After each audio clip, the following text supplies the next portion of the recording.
आरती में बाती कुंडलिनी का प्रतीक है, अग्नि आत्मा का प्रतीक है, घी प्रेम का प्रतीक है। आरती आराम से, प्रेम पूर्वक व श्रद्धा के साथ करनी चाहिए, ये ध्यान रखते हुए कि हम साक्षात श्री आदिशक्ति की आरती कर रहे हैं। अब हम ये योगिनी है, ये करके दिखाएंगी कि आरती कैसे करनी चाहिए। हाथ में थाली, थाली थाली ऐसे।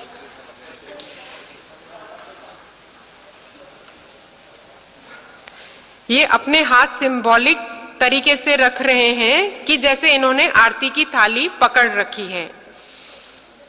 तो पहले सेंटर में आरती की थाली रहती है, हमें ऐसे झुक के, कभी भी स्ट्रेट खड़े होके श्री माता जी की आरती नहीं होती, हमें सदैव ही माँ के आगे झुक के आरती करनी चाहिए।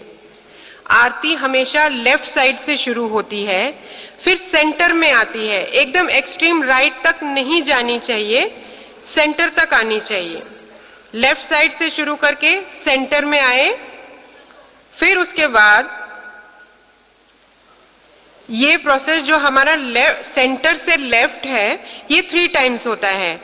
सेंटर से लेफ्ट 1, सेंटर से लेफ्ट 2, सेंटर से लेफ्ट 3, और ये सर्कल बनाना है, parabolic circle, horse shoe shape. और आपका हाथ श्री माता जी की फोटोग्राफ के टुवर्ड्स स्ट्रेच होना चाहिए, अपनी तरफ नहीं होना चाहिए, क्योंकि हम माँ की आरती कर रहे हैं। तो आरती माँ को दिखानी है, अपने टुवर्ड्स नहीं रखनी है।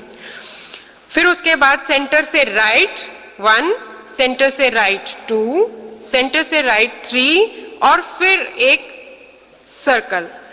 आरती की यही पोजीशन होती है। फिर सेंटर से लेफ्ट 1, सेंटर से लेफ्ट 2, सेंटर से लेफ्ट 3, फिर राउंड।